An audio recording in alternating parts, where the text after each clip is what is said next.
Hi everyone, my name is Rishit. Today is the 4th of March 2025 and I'll be going over my 8th lesson on economics and specifically microeconomics, and today I'll cover the price elasticity of supply, or PES.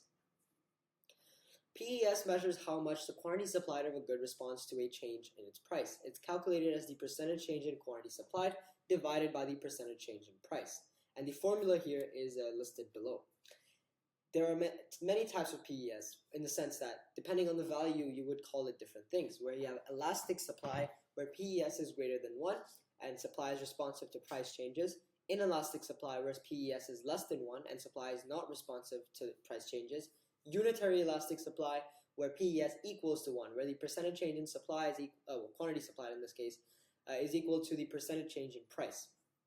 Perfectly elastic supply is when PES equals to infinity, where any price change leads to an infinite change in quantity supplied.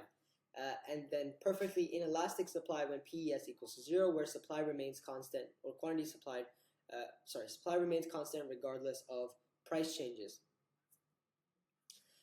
And determinants of PES include the availability of stock, where if it's easier to access, then your PES will increase. The time period, supply is more elastic in the long run as firms can adjust production. In the short run, it's difficult for firms to provide supply, therefore it may be more inelastic. Production capacity, firms with spare capacity can respond quickly to price changes. Factor mobility, where easier reallocation of the factors of production or resources makes supply more elastic.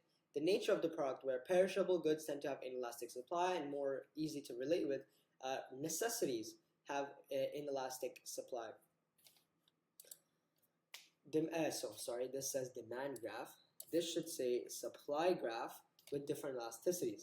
So here we can see what a perfectly inelastic supply graph looks like, just a straight line, a vertical line. Perfectly elastic supply looks just like a horizontal line. Inelastic supply is steep. We can clearly see much steeper than elastic. We can see elastic is much closer to the perfectly elastic, whereas inelastic is closer to a vertical line. And unitary elastic is just more or less a 45-degree angle line. We can see that it's unitary for every change in price. There's a corresponding exact same change in quantity supplied. That's all for this video. Thank you for watching. Enjoy, and I will see you in the next one.